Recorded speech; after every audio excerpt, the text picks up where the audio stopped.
And this long-term goal is part of the Greater Israel Project. So in terms of the sectarian divide you see happening in Iraq today, it's actually all part of a very well-designed plan to try and secure the goal, this fantasy goal of the Greater Israel Project.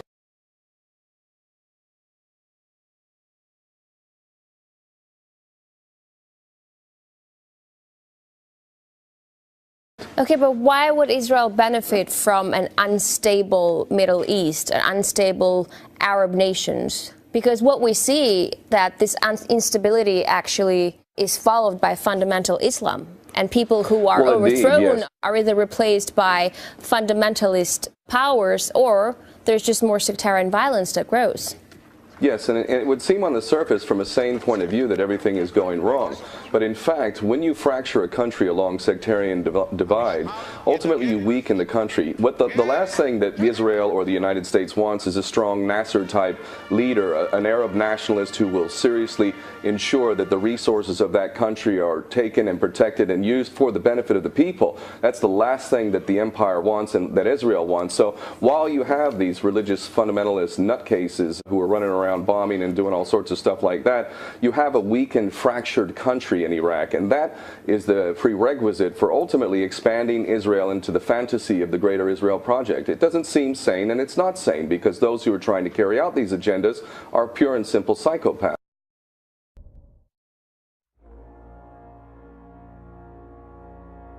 Tensions over Japan's military normalization have risen recently for a number of reasons. Japan is making more moves to guard against China's rise, as are other nations, and China is suspicious of containment.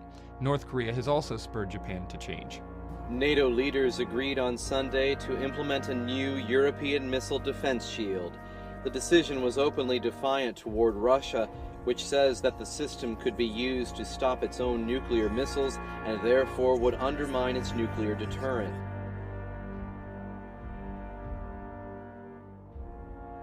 Joint exercises by Chinese and Russian naval troops entered the fifth day on Thursday, with joint escorting, anti-hijacking and live fire drills in the Yellow Sea, just west of the Korean peninsula.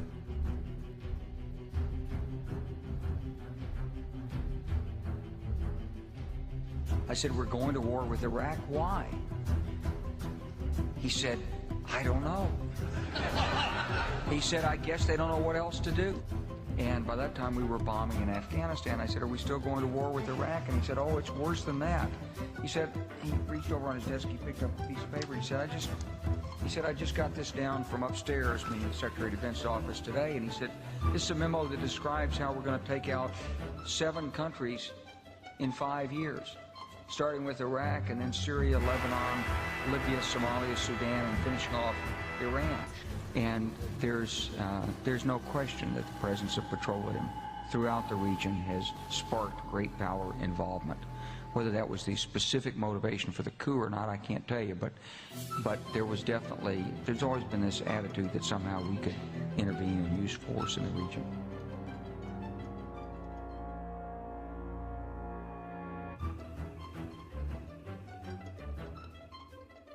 A massive buildup is in the works. Thousands of U.S. troops now gearing up to go to Israel. The military is calling it an exercise, not a deployment. But this is one serious exercise. This, as Israel says, they're ready to go to war with Iran.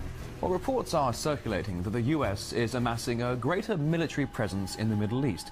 The alleged buildup is also rumored to involve the Israeli use of Saudi Arabian airspace. It's thought by some to be in preparation for an attack on Iran.